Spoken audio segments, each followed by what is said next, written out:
이번 시간에 이제 안밀, 우리 이제 본론에 들어갑니다. 그래서 이제 안밀에는 크게 이제 이론과 시험으로 나눌 수 있는데, 이론과 시험을 또 다른 측면에서 나눈다 그러면은 1차 밀과 2차 압축으로 나눌 수 있다. 그래서 이제 안밀이라고 하는 거는 시간 의존적인 강국수 소산이라는 얘기거든요. 그래서 강국수가 소산이 되는 그러한 어떤 배수 행태를 우리가 안밀이라고 한다면은, 자, 압축이라고 하는 거는 물하고 관계없이 입자가 구겨지면서 생긴 소성 변형입니다. 그래서 소성이 느껴지는데, 이거는 크리프성 소성 변형이라고 한다면은, 이 부분은 델타 U가 소산되는 게 바로 이제 일체 안밀이죠.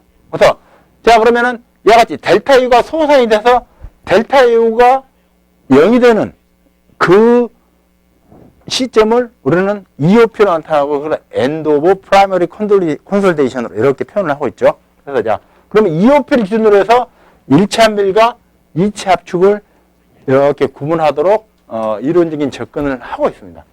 근데 이 이론 속에는 1차 안밀과 2차 압축의 경계를 무너뜨리는 그런 이론도 일부 있습니다.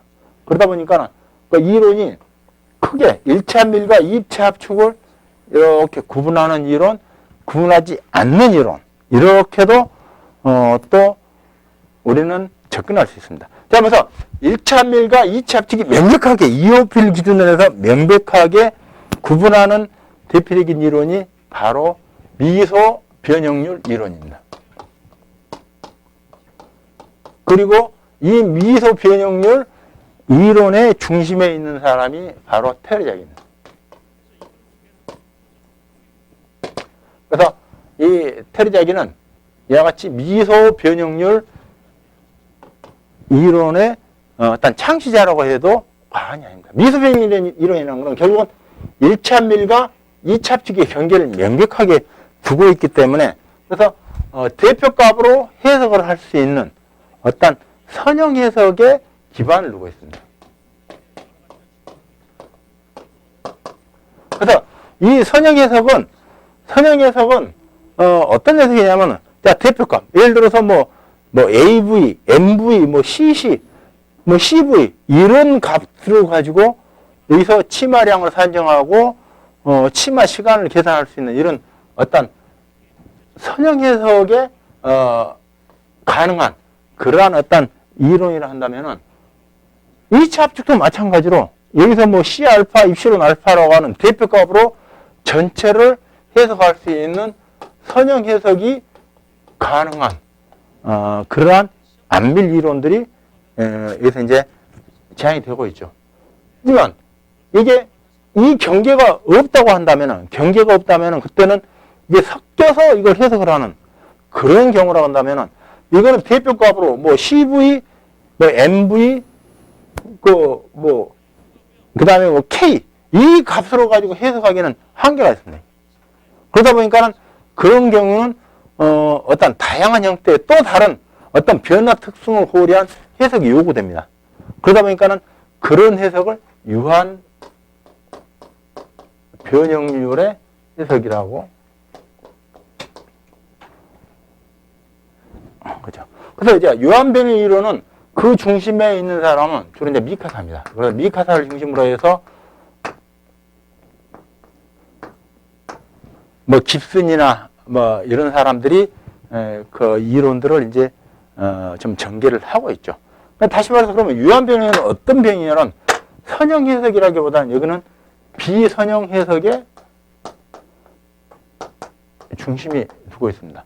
그래서 이와 같이 1차 안밀과 2차 압축의 경계가 명확한 것들은, 그러니까 1차 안밀에서는 델타 U가 소산되는 과정들, 그래서 안밀 치마량과 치마 시간을 델타 U가 소산되는 조건, 그리고 C알파, 입실론 알파라고 하는 어떤 2차 압축에 영향을 주는 계수값으로, 지수값으로 이걸 선형 해석을 했던 것들을, 이 경계가 무너떨어져 버렸으니, 유한 변형에서는 여기서 CV, MV, 입실론 알파, C알파 다 필요가 없네요.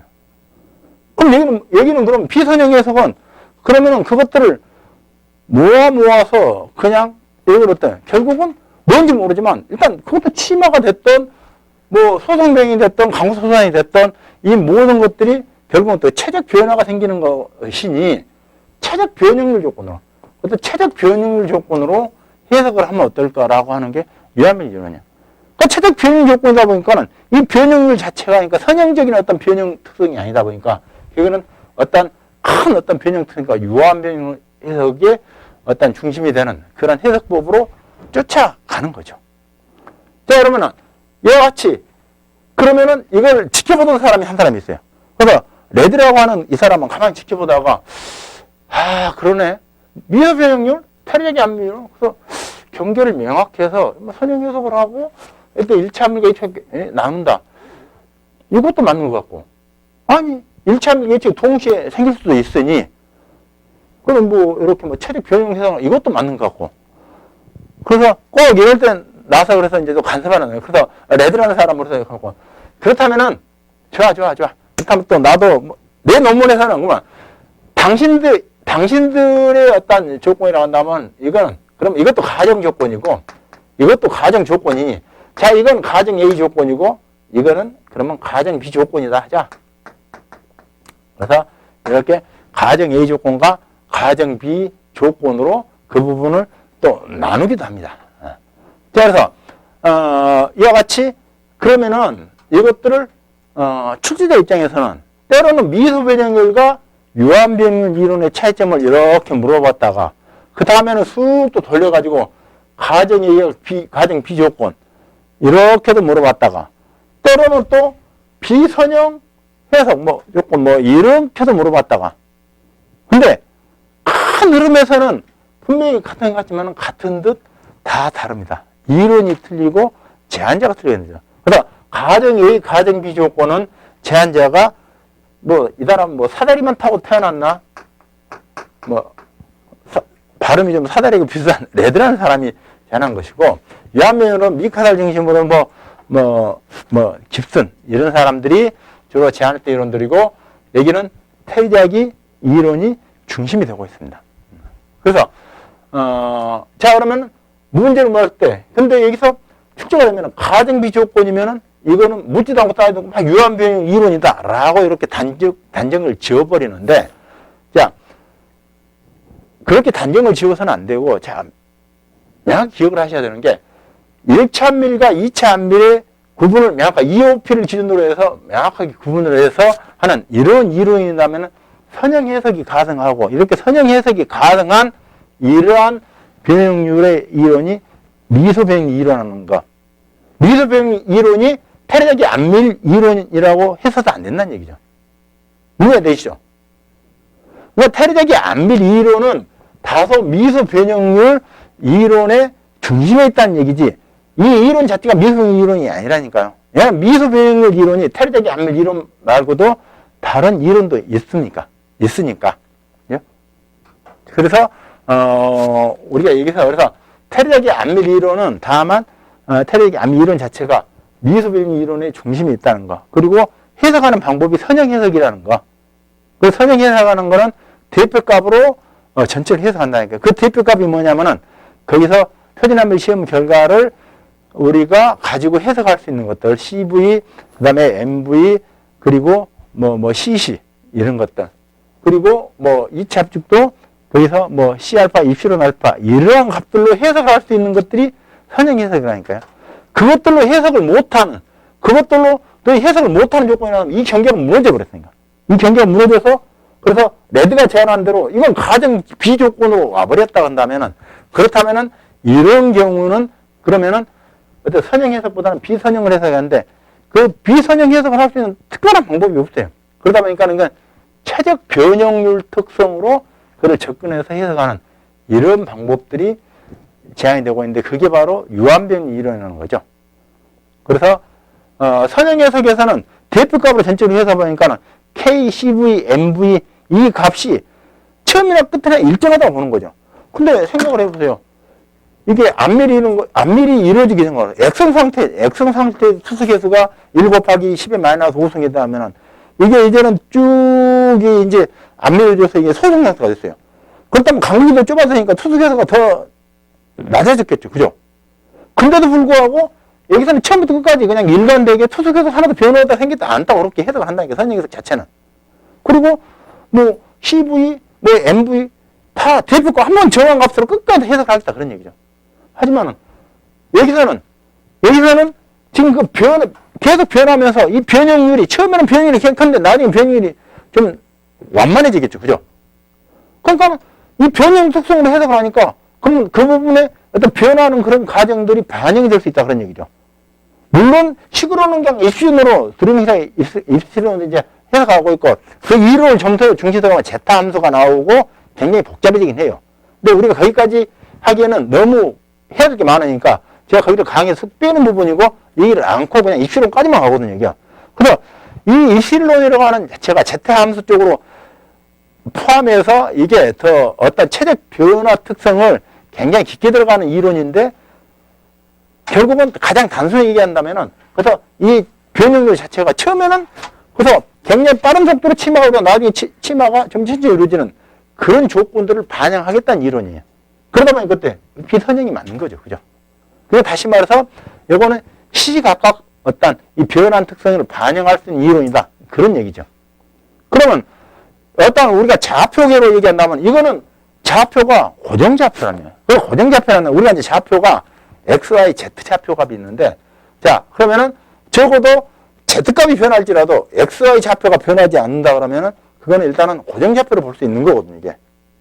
근데 여기서는 변형이 생기면서 그런 X, Y 좌표까지도 변하게 되는 그런 경우가 생기고 그리고 여기서는 Z 변화가 생기는 건 변화값으로 좌표값 변화를 보지 않고 그냥 치마량으로만 보고 있는데 여기서는 이 어떤 Z 방향으로의 어떤 변화하는 좌표값까지도 바뀐다고 보는 그런 이론이거든요. 그래서 뭐 고정 좌표계 이론이니 뭐 이동 좌표계 이런 또 표현들도 일부 나오고 있습니다.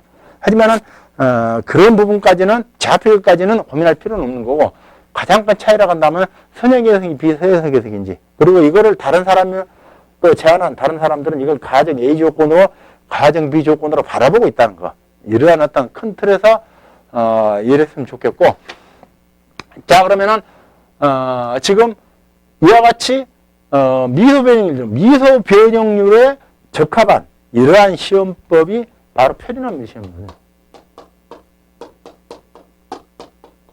그래서 이 표준환멸 시험은 그래서 이와 같이 1차 함밀과 2차 함밀의 경계를 명확하게 두고 접근하는 시험이 바로 표준환멸 시험입니다.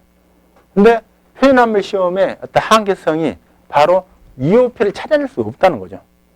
이론의 배경은 분명히 EOP를 기준으로 해서 1차 함밀과 2차 함밀 경계를 두겠다 해놓고 실제로는 표준환멸 시험은 EOP 경계를 명확하게 찾아낼 수 없는 시험법입니다. 그러다 보니까는 EOP 경계를 명확하게 하는 그런 시험법은 없을까라고 하는 접근이 바로 EOP 안밀 시험이 나오는 거죠. 그래서 EOP 안밀 시험은 표준 안밀 어떤 시험에서의 한계성을 다 극복해 하는 시험입니다. 하지만 실무적으로 쓰는 시험은 아닙니다. 그러니까 이것도 이론적인 시험이다라고 생각하면 될 것 같고요. 그래서 자 그럼 EOP 안밀 시험은 어떤 안밀 시험이냐면은 표준 안밀 시험의 한계성 중에서 EOP를 찾으러 EOP를 왜 못 찾냐면 표준 안밀 시험은 24시간 동안 제하된 그래서 땡 하는 그 제하된 그 하중값으로 24시간 동안 계속 안밀을 시킵니다. 그리고 다시 24시간이 지나고 나면은 그 하중을 곱하기 이만큼 하중을 또 실는 거거든요. 그러면 24시간 동안 기다립니다. 그러다 보니까 투숙해서가 높은 흙 같은 경우는 24시간이 안 됐는데 한두 시간만 지나가도 델타 U가 이미 여기 EOP 상태가 돼버렸어요. 그리고 어떤 흙은 투수가 높으면은 12시간 만에 EOP가 되기도 하고 1시간 만에 EOP가 되기도 하고 반대로 투수계수가 낮은 것들은 24시간이 지났는데도 다 EOP 상태가 안 돼요. 한 이쯤밖에 못 왔어요. 여기까지도 못 왔어요. 그런데도 불구하고 그냥 24시간이 지났다는 이유로 또 하중을 배를 푹 얹어버리거든요. 그럼 계속 관광에서 계속 가중이 되는 거죠. 그게 바로 표준 안밀 시험의 한계성이라니까요. 자, 그렇다면 EOP 안밀 시험은 그렇다면 어떤 형태든지 과잉 강습을 측정을 해보잖아요. 측정을 해서 과잉 강습에 소산이 안 됐으면은 그럼 그것만큼을 좀 더 기다려준다든지 아니면은 그 부분을 고려해서 해석을 한다. 이러한 어떤 방법을 취하면 어떨까라고 하는 이론이 바로 EOP 안밀 시험의 어떤 이론입니다. 그러니까 이 시험은 요거는 시험으로 쓰는 시험이라기보다는 이론적인 시험에 가까운 것들이고 표준 안밀 시험에서 이와 같이 투수 요소가 높든 낮든 그리고 24시간만 돼 EOP가 EOP 상태가 됐다고 하는 그 조건을 안 맞는 이 조건을 또 EOP 조건을 고려한 어떤 해석법으로 하기 위한 시험이 EOP 안밀 시험이라 그런 얘기죠. 그래서 그렇지만 표준 안밀 시험 실무적으로 쓰는 거는 이 시험값을 쓰는 게 아니고 표준 안밀 시험값을 써서 다 해석을 하고 있습니다. 그 이유는 바로 미수 변형률 이론의 중심에 있는 테레작이 안밀 방정식으로 해를 구해서 우리는 그래서 안밀 치마 시간을 구하고 여기서 구한 대표값으로 안밀 치마량을 구해서 선형 해석을 하고 있기 때문에 그냥 그래도 표준 안밀 시험이 EOP 시험 아니라도 이거 아니라도 정말로 이거 잘 쓰고 있습니다. 그럼 바꿔 얘기하면은 자, 미수 변형 이론은 어떤 이론이냐면 표준 안밀 시험 결과를 이용해서 안밀 치마량과 치마 시간을 구할 수 있는 이론이다. 이렇게 보면 돼요. 그리고 이 옆에 보시면 다소 이제 이건 이론적인 시험을 한다면은 이제는 비선형을 해서 유한 변형률 이론에 필요한 시험법들이 이제 위스라라고 하는 사람이 개발한 시험법인데 그래서 그거는 그냥 최적 변형률 이거를 구하는 시험이에요. 그래서 최적 변형률을 하여튼 뭐 물은 빠지든 뭐 광에서 뭐야 나는 모르겠고 뭐 EOP가 대단한 나는 모르겠고 그냥 그 하중을 제해가지고 쭉 보면서 변형을 그래서 하중을 일정을 하중을 제한 상태에서 그래서 이게 쭉 이게 변하는 걸 한번 보는 이런 시험이 있을 수도 있는 거고 그죠? 근데 그렇게 하다 보니까는 처음에는 이게 안밀이 치마가 빨리 되니까 나중에는 또 안밀이 천천히 되면서 이것도 결국은 해석이 어려우니까 그렇다면은 이번에는 그냥 변형률을 일정하게 해버리자 변형률을. 그래서 변형률을 그래서 하여튼 뭔 모르지만 힘이 얼마 될 거라서 뭐 하여튼 계속 같은 속도로 쭉 치마가 되는 일정 변형률 한 시험 어떨까? 아니 이런 방법들. 그러다 보니까는 그 시험 자체가 24시간 기다릴 필요도 없고 그럼 그 운동을 할 필요도 없다. 그럼 뭐 1시간도 좋고 2시간도 좋고 그냥 발로 쑥 밟아가지고 쑥 이렇게 밟는다든가 아니면은 올라간 상태에서 그냥 이렇게 조금만 기다려보든가. 그러니까 이러한 방법들이 결국 뭐예요? 급속 안밀을 할 수 있는 급속 안밀 시험 방법이라는 얘기죠. 그래서 그러한 방법들을 급속 안밀 시험이라는 또 명칭으로도 쓰고 있습니다. 그래서 그 시험표에 대표적인 게 그래서 CLR과 그래서 CRS라는 시험입니다. 그래서 이거는 그래서 근데 이 C가 이게 콘스탄트 개념이게.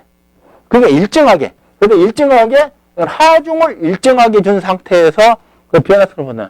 그러니까 이것도 좀 시간이 오래 걸리니까 그러니까 처음에는 그러니까는 치마가 빨리 오고 오 박수를 쳤는데 나중에 그러니까 치마가 오니까는 하중을 일정하게 해가지고는 이것도 또 결과가 굉장히 또 빨리 오는데 시간이 걸리다는 얘기예요. 그러니까 결국은 누가 승리를 했냐면 얘가 CRS는 그래서 승리를 한 거예요. CRS는 뭐 하중을 얼마 걸릴까 처음에는 손가락 하나 눌렀다가 나중에 안 가면 2개 누르고 3개 누르고 하여튼 계속 누르면서 일단은 같은 속도로 속도가 일정하고 변형률이 일정하고 하는 이런 시험법입니다. 그래서 이와 같이 CRS 시험은 그래서 레이스 오브 스트레인 그래서 어떤 변형률 자체가 일정하게 하는 어떤 콘스탄트 레이스 오브 스트레인 시험을 쓰고 있습니다. 그런데 여기서 구한 값이 바로 이게 변형률을 구하는 거죠. 그러니까 이 변형률 특성을 여기서 구해서 하도록 하는 그러한 이론입니다. 그래서 이론식 자체가 테레작의 안밀 이론은 일단 시간에 따른 강도와 소사는 결국은 이때 선형 해석을 하는 CV 값이 일정하던 값으로 제한을 하고 있습니다. 그래서 그러고 이제 여기서 Z 방향으로 물 빠짐의 속도를 제한하고 있는 게 바로 이제 테레작의 안밀이고 그래서 선형 해석의 중심이 이제 되는 이러한 이제 시험법인 반면에 지금 유한병 이론은 그래서 빨간 불빛 여기 있네. 그래서 여기서 최적 변형 조건으로 폐역 변형 조건으로 해서 여기를 이렇게 보는 거죠. 자, 그리고 여기서는 지금 고정좌표라고 그랬죠. 여기는 Z방향으로 XY 좌표가 변화가 없는 고정좌표라고 하니까 여기서 Z값으로 Z방향으로 해석을 하는 이론이 나오면은 여기서는 이동좌표였나 이게 흔들리는 그런 조건으로 받아 보니까 이거는 자, 그러면 어떤 축을 중심으로 해서 방사 방향으로의 변형 특성을 하면 어떨까라고 해서 이 방향만 여기서 엑시얼 방향, 축 방향으로 바꿔줍니다, 이게. 그러니까 Z방에서 원통이 잡혀서 여기서는 Z라고는 직각 좌표교를 테리게 썼다고 하면은 여기서는 A라고 엑시얼이라고 하는 원통형 좌표의 방향으로만 바꿔주는 거예요. 그러니까는 크게 바뀐 건 없죠, 그죠? 그냥 여기서 바뀐 건 어떤 간극사 소산. 그래서 간극사 소산 대신 여기서는 뭐 2차 합직도 동시에 일어난다면 간극사 소산하고 관계없이 여기서는 어떤 체적 변형 특성으로 이게 발생하는 현상이다라고 이론적인 접근이 그래서 이와 같이 입실론이 제한이 되고 있거든요. 그래서 이제 여기에 좀 더 깊게 들어가면은 이 입실론을 다시 제타 함수로 다시 해서 접근을 하고 있고 또 거기에 대해서 굉장히 복잡해져요. 근데 여기까지 얘기하면은 이거 아니라 할 건 많은데 거기에 목숨을 걸 필요는 없으니까 여기까지만 가도 충분하다는 거. 그리고 이 정도까지 해가지고도 이미 다 졸업하고 나왔으니 괜히 힘들지 말고 더 깊게 들어가지 마시라는 거. 그거 제가 부탁을 드리고 일단은 적어도 자 여기서 바뀐 거 뭐가 바뀌었어요? 간극사 소산이 아니고 체적 변형률의 어떤 특성으로 간다는 거. 그리고 여기서 직각 좌표의 Z계가 원통형 좌표고 엑시얼로 바뀐다는 거. 그거가 차이점이라는 거죠. 그래서 이제 이렇게 해서 이제 미소 변형 이론에 접근했는데 자 그러면은 이와 같이 EOP 경계에 있으면서 미소 변형률 이론이면서도 또 이 방향에 따른 그런 부분들을 다른 이론들이 나오게 됩니다. 그러니까 자 이제 여기서 미소 변형률 중심에 있는 게 테리작 이론이 맞지만은 이렇게 선형 해석을 하는 미소 변형률 이론에는 테리작의 안밀 이론 말고도 다른 이론이 있다니까요. 그게 바로 다차원 안밀 이론이라는 거죠. 자, 테리작의 안밀 이론은 뭐예요? Z 방향으로만 제한을 하고 있잖아요, 그죠? Z 방향으로만 제한을 하고 있는데, 근데 다차원 안밀 이론은 여기서 Z 방향 말고도 방향이 뭐 Z 방향만 있어? 뭐 여기서 X 방향도 있고, 그 다음에 Y 방향도 있을 터이니, 그죠?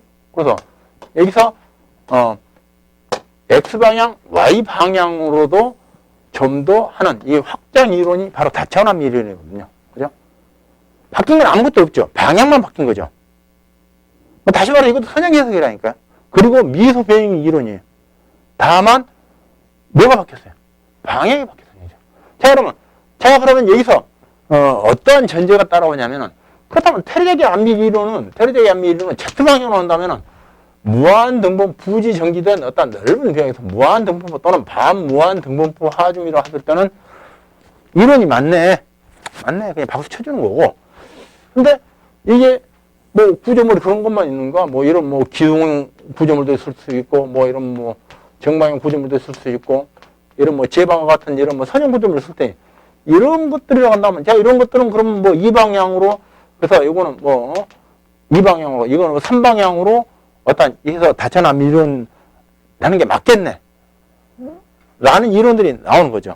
그래서 이와 같이 랜데유 중심으로 해서 이와 같이 다차원 안밀 이론들 그리고 이런 원형과 같은 이러한 구조물이라고 한다면은 이거는 또 그냥 단순히 이건 방사 방향으로 이거는 XY Z 방향으로 가는 것도 중요하지만 하다 보니까는 가운데는 구수값이 증가하면서 가운데는 오히려 또 안밀이 더 늦어지는 방금 더 증가하는 그런 현상도 있을 수 있겠네 하는 이제 바이오트 이론 뭐 이런 이론들이 또 나오게 된다. 그런데 그것들을 또 다 가져가면 너무 또 할 게 많으니 그런 것도 다 스킵해버리고 자 그럼 우리는 여기서 이 미소 변형률 이론 속에는 테리작의 안밀이 Z 방향으로의 일방향으로 본다면 이게 X 방향 Y라는 다차원 안밀이 있다는 거 그리고 거기는 랜딕이나 바이오트 이런 사람들의 어떤 다차원 안밀 이론을 포함해서 이렇게 이제 우리는 바라봐야 될 것이고, 그리고 또 표준 안밀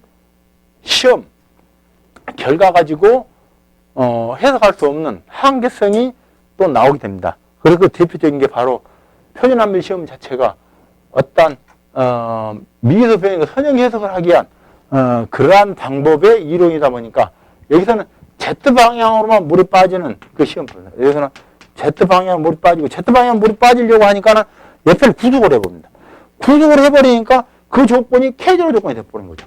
그래서 K0 조건의 시험이면서 Z방향으로 물 빠짐 시험이고, 그래서 그 시험 결과가 여기에 Z방향으로 빠진 CV 값으로 여기서 나타나도록 하는 이러한 시험법인데, 근데 이걸 가지고 해석하는데 한계성이 하나가 생깁니다. 그게 바로 실제 이제 공법이 많이 개발이 되면서 뭐 샌드 드레인이 됐다가 팩 드레인이 됐다가 이제는 뭐 PBD가 이제 연직비에서 이제 대표적인 공법으로 자리를 잡았는데, 그럼 PBD를 하는 현장에서 굳이 CV 값으로 Z 방향으로의 물 빠짐 조건으로 해석하는 이 식의 한계성이 도달합니다. 이게.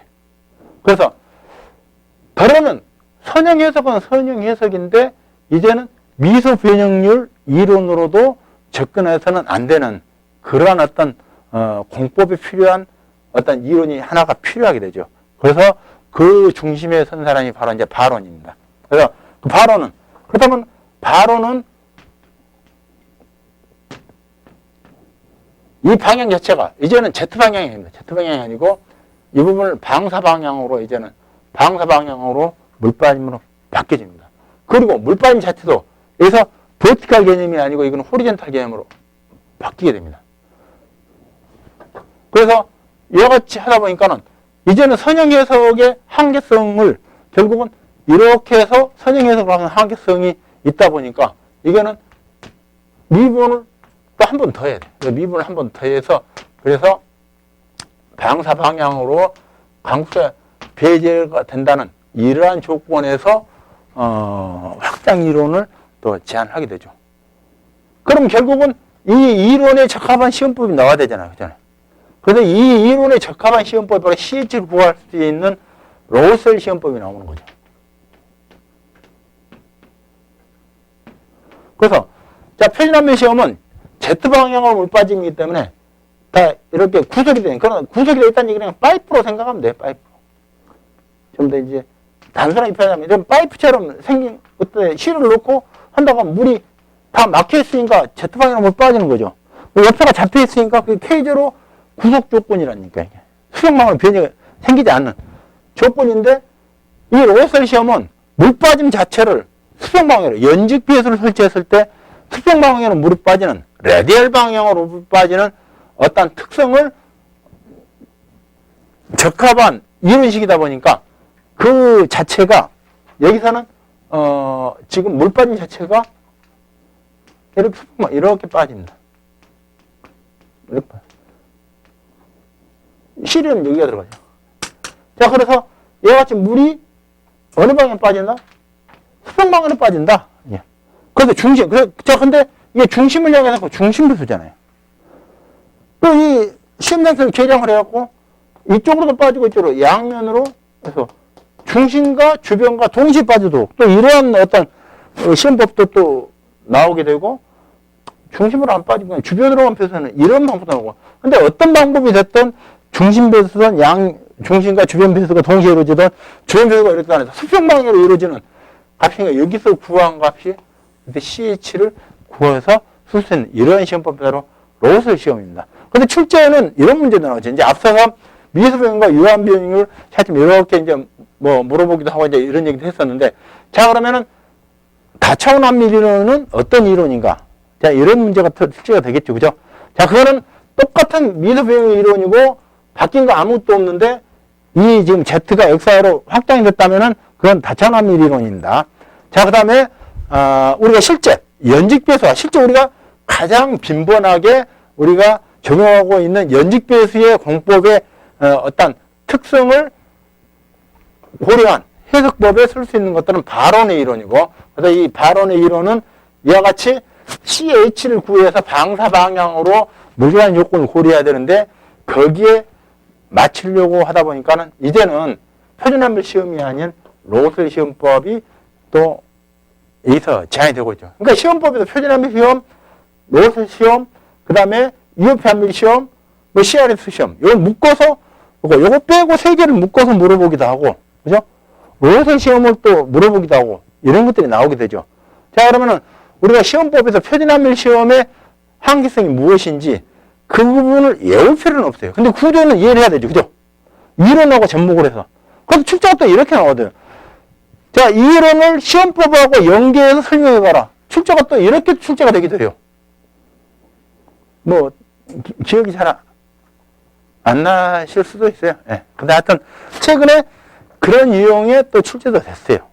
그러니까 이와 같이, 그러니까 다시 말해서, 결국은 이거는 표준함별 시험 해가지고, 이건 뭐 구속이 되어 있고, 이게 뭐, 마찰지형이 생기고, 교란이 생기고, 뭐, 일단 기본적인 것 말고, 거기에 어떤 이론적인 배경을 가지고 전체를 그래서 이해를 할 수 있고, 그 한계성 때문에 어떤 시험법이 나오는가, 이런 것들이 정리가 돼야만 그런 문제들은 되게 쉽게 접근할 수 있다. 그렇습니다. 그래서 이제, 어떤 테리적인 안밀 이론은 이와 같이, 그래서, 1차원적인, Z로 이제 다시 이제 복원시킵니다. V로 테리적인 다 이제 복원시켜서 Z 방향으로 물방 요건을 다시 이제 복원이 돼서 이렇게 이제 나타납니다. 그래서 테리적인 안밀은 어떤 이론이다? Z 방향으로 1차원적인 안밀 이론이다. 그리고 EOP 경계가 명확한 일체 안밀 이론이라는 거 여기까지.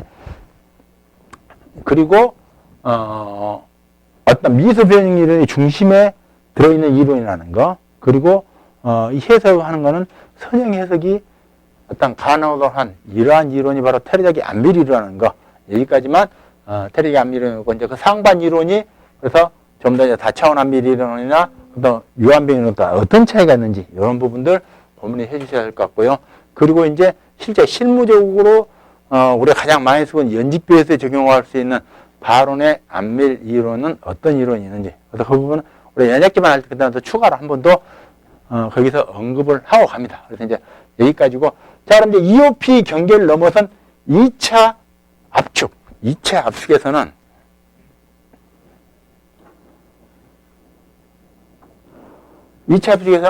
해석하는 방법이 여기서는 그냥 선형 해석만 여기서 존재를 하고 있습니다. 2차 압축. 그래서 선형 해석만 존재하고 있고, 나머지 것들은 그냥 여기서 유한변 이론에서는 그걸 포함해서 이렇게 이제 넓게 가는 그런 이론이고, EOP를 경계로 하는 선형 이석은, 그래서 일단 1차 안밀이 끝나고 난 다음에 2차 안밀이 시작된다고 하는 그러한 이론이 바로 2차 압축 이론입니다. 그래서 자, 하중을 제외하면은 그러면은 1차 안밀이 쭉 진행이 되다가 2차 안밀이 끝나고 나면은 그때부터는 이제는 2차, 그래서 여기가 이제 EOP까지가 1차 안밀이 이루어지고 있고, 그 다음에 여기서부터 2차 압축이 이루어진다고 이제 보는 거죠. 그러면 여기서 이 기울기, 2차 압축이라는 이 기울기가 C알파이든지 입실론 알파인지 두 개 중에 하나가 결정이 되지 않겠는가.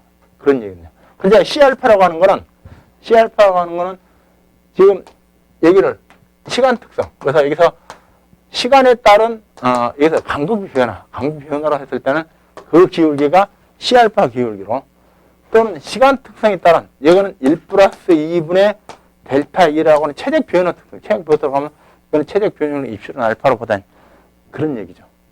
그럼 결국은 지금 여기서 C알파의 이 기울기는 어떤 기울기냐면은, 지금 여기서 이 값이 로그 T1, 로그 T2, 여기는 E1, E2잖아요. 그러면 결국은 C알파라고 하는 거는 여기서 델타 로그 T분의 델타 2의 기준이고, 좀 더 상세해서 나면 로그 T1, T2 빼기 로그 T1분의 에서 E1, E2 빼기 E1 개념입니다. E1 빼기 E2, 그죠? 그러니까 결국은 압축 쓰면 이렇게 델타 로그 T분의 델타 2로 나타내는 게 C알파 균인데, 입실론 알파는 여기서 시간 특성은 똑같은데 이게 1 플러스 2분의 델타 E로 보는 이 기울기 값이, 이 기울기 값. 그러니까 이 기울기 값이 이 기울기 값의 어떤 변화 값이니까는 여기서 이 값으로 본다는 얘기죠. 그러면 결국은 여기서 참 이렇게 이걸 묶어내면 외항과 예항까지 묶어내니까 그 내항과 외항. 그래서 내항과 예항 묶어서 델타 로그 t 곱하기 1 플러스 2분의 델타 2로 하니까 이게 이걸로 묶어지고 나머지는 1 플러스 2만 남네. 그럼 결국은 1 플러스 2분의 C 알파가 입실은 알파라는 거. 그게 이렇게 이제 정리가 되는 거죠. 그래서 이렇게 2차 합적은 이와 같이 C 알파와 입실은 알파의 관계, 이 관계만 이렇게 정리를 하고 있으면 출제 중심에서 멀어지지는 않고 그냥 답을 할 수 있는 그런 종류가 된다. 그래서 C 알파 입실의 차이만 이렇게 이제 이해를 하면 될 것 같습니다. 자, 이렇게 해서 어떤 이론과 시험은 크게 이렇게 나눠서 우리는 얘기를 할 수 있습니다. 자, 그러면은 표준화물 시험 결과를 그러면은 가지고 이제 선형 해석하는 방법을 좀 더 우리가 상세히 할 필요가 있습니다. 그러니까 이제 우리가 이제 선형 해석 아니라도 해석법이 많이 있는데 그래도 우리는 표준화물 시험 결과를 이용해서 대부분 선형 해석을 하고 있기 때문에 그래서 그래도 가장 빈도수가 높은 어떤 출제는 표준화물 시험의 어떤 결과를 이용한 그거라 이제 볼 수 있고 그래서 선형 해석을 하는 것들. 근데 이 선형 해석에는 일단 안밀치마에 대한 시간과 양에 대해서 접근을 하고 있습니다. 그래서 안밀치마 시간은 그래서 CV분의 T H제곱이라고 하는 어떤 태력의 안밀 이론에서 출발하는 그런 이유이고 양은 표준안밀 그래서 표준안밀 시험의 어떤 결과를 이용해서 양을 구하게 되는데 그래서 이 부분은 1 플러스 2의 CCH 로그 P0분의 P0 플러스 델타 P라고 하는 이 기본식에서 출발을 하고 있습니다.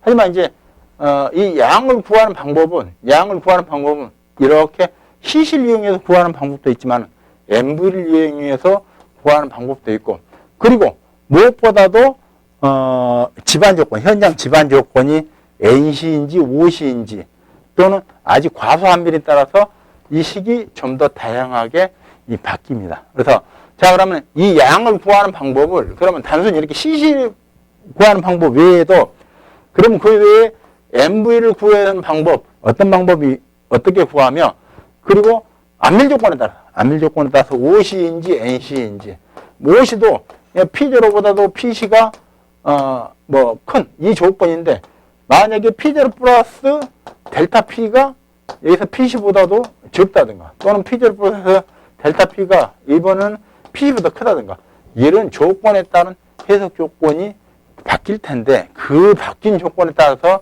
치마량을 산정하는 방법들 한번 제시해봐라 라고 출제가 나오겠죠. 그럼 결국은 자 우리가 이러한 이론에서 우리가 필요한 것들은 CV 이거 구해야 된다. 이 표준화물 시험 결과에서 구할 수 있죠. CC 이거 구해야 된다. 이 표준화물 시험에서 이거 구해야 되겠죠. 그러면은 이거는 우리가 출제 문제에서 이거 시험해가지고 문제 풀어라는 얘기는 안 나오겠죠. 그래서 이 값을 주어집니다. 이 값을 주어지고 풀어봐라. 이렇게 계산 문제가 나오는데 최근에 이제 계산 문제가 다소 안 나오다 보니까 그러면은 안 나올지라도 그러면 이 값을 가지고 해석을 하되 이 조건별로 그러면 이 치마량을 구하는 것들을 쭉 전개해서 한번 해보고 한번 정리해봐라. 뭐 이렇게 또 이제 출제가 되겠죠.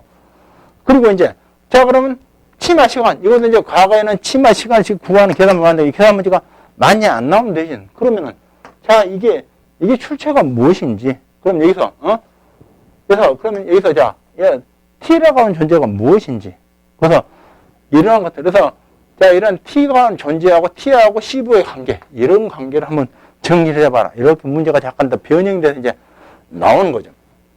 자 그러면은 그것들을 우리가 정리하기 위해서는 일단 태력이 안밀 이론을 우리는 좀 더 정확히 이해를 할 필요가 있습니다. 그래서 자 태력이 안밀 이론은 지금 두 가지 조건에서 접근을 하고 있거든요. 그래서 태력의 안밀은 먼저 일단 Q인 이꼬르 Q아웃 조건은 아니라는 거죠. 그래서 요거는 다시 법칙이고, 이 법칙에 따르는데, 근데 여기서는, 최적 변화 특성을 고려하기 때문에, 델타 Q라고 하는 이 최적 변화 특성이, 결국 여기서 Q인 마이너스 Q아웃으로 바뀌는 이 조건에서 출발해야 된다라는 게, 이게 첫 번째 전제 조건입니다.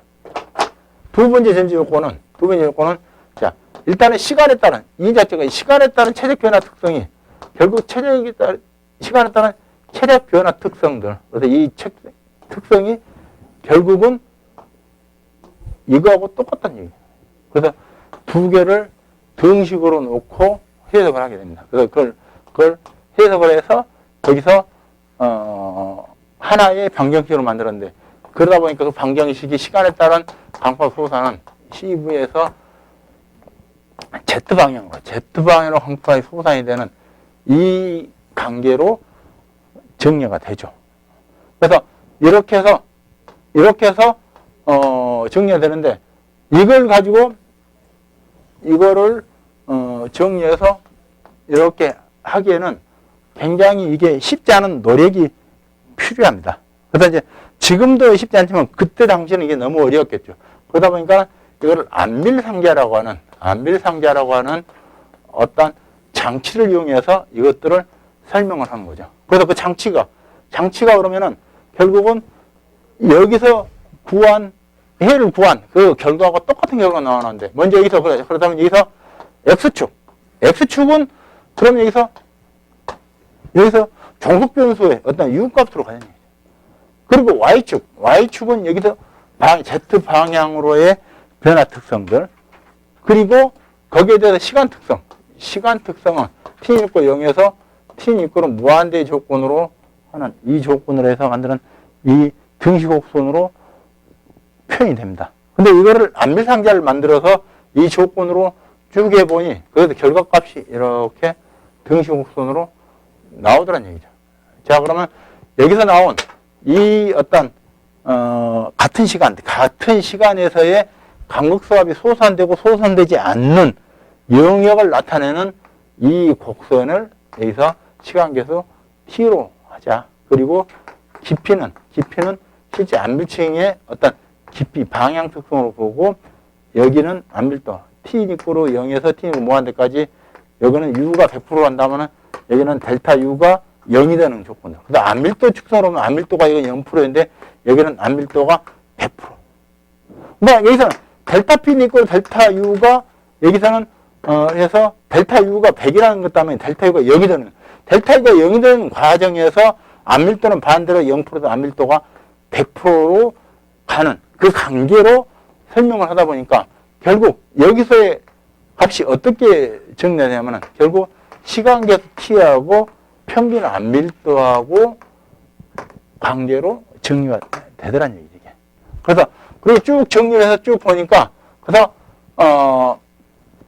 4분의 파이 100분의 U라고 하는 식으로 T가 하나가 생겼고, 또는 여기서 1.781 마이너스 0.933 100 마이너스 U라고 하는 어떤 관계식으로 해서 정리가 되는데, 이렇게 정리가 두 가지로 나누어서 정리가 되는 거는 이 시간계수로 가는 게 처음에는 이게 굉장히 빠른 속도로 무리하지만 가면 갈수록 이게 속도가 계속 둔화되는 그러한 어떤 특성을 보이다 보니까, 그러면은 자 지금 이 면적이 그래서 간극수압이 소산된 면적과 소산되지 않은 면적의 비율이 약 50% 정도, 정확하게는 53% 정도를 기준으로 했어요. 53%까지는 이 관계식, 53%가 넘었을 때는 이 관계식으로 가지고 이거를 정리해야 된다라고 하는 것들이죠. 그럼 결국은 자 테르자기가 이와 같이 그럼 T하고 U하고 식을 제한하지는 않았어요. 다만 테르자기 안밀 이론으로 여러 가지 방법으로 해석을 하고 해를 구해서 쭉 정리를 하다 보니까 자 이게 결국은 어떤 시간 특성을 고려한 어떤 이 시간 계수하고 안밀도 관계는 이 관계식으로 정리가 되더라는 것까지가 여기서 나온 겁니다. 그래서 이 기준을 가지고 쭉 정리를 하다 보니까 좋기는 한데 이것도 또 계산하는데 쉽지 않죠. 그래서 요거를 어차피 선형해서 갈 것 같다면은 그러면 차라리 그러면 이 값을 그냥 미리 정해줘. 그래서 자 그러면 이 평균 안밀도가 그럼 뭐 0%일 때, 뭐 90%일 때, 50%일 때 미리 좀 제발 정해줘. 라고 해서 그 부분을 미리 정해서 그 테이블에서 쓰도록 또 하고, 그래서 실제 우리는 그 테이블에서 쓰고 있거든요. 그래서 그 테이블에 나타난 대표 값이 그래서 50%. 그래서 이게 면적이 소산된 면적하고 소산되지 않은 그 EOP 경계 면적이 50대 50 정도 됐다라고 한다면 그러면 그거는 0.197. 만약에 이제 뭐 90% 정도 된다. 그러면 0.848이라고 하는 값을 t 값으로 보자. 물론 그 얘도 t 값이 그러니까 여기서 뭐 이게 10%일 때 20%일 때 t 값들이 쭉 여기서 테이블로 만들어졌는데 그 중에서 대표값으로 한 2개 정도만 이렇게 해서 하면 우리가 해석하는데 큰 문제가 없다는 얘기죠. 근데 그 이유가 바로 시간을 구함에 있어서 t는 cv분의 th 제곱이라고 하는 거 시간 계산하고 관련된 이 cv 값이 그러면은 한 가지 값으로 가지고 해서는 안 되겠다 그런 결론은. 그러니까 결국 이 cv 값도 그러면 한 두 가지 방법 정도인데 대표적인 값이 그러면 50%하고 그 다음에 90% 값을 쓴다면은 그럼 50 값을 구할 수 있는 cv 값 90%를 구하는 cv 값을 구하면 되겠다는 얘기죠. 그래서 그거를 표준한밀 시험 결과를 이용해서 구하긴 구하는데 테일러는 90% 값으로 0.848 90% 값으로 cv를 구하는 루트 t법을 제안하고 있고 그리고 카다그란드 같은 경우는 0.197 50% 방법으로 구하는 또 EOP 안밀계수를 제안을 하고 있거든요. 자, 그래서 이제 그러면 이와 같이 우리가 표준한밀 시험 결과를 이용해서 이와 같이 뭐 50% 조건의 CV도 구해보고 90% 조건의 CV도 구해봐야 되고 그리고 표준한밀 시험 결과를 이용해서 또 치마양 구해봐야 된다면은 그러면 참 쉬었다가 우리가 표준한밀 시험을 어떻게 하면 결과값이 어떤 값이 나오고 그걸 이용해서 실제 양과 시간을 어떻게 적용하는지에 대해서 좀 더 상세히 접근을 해보겠습니다. 쉬겠습니다.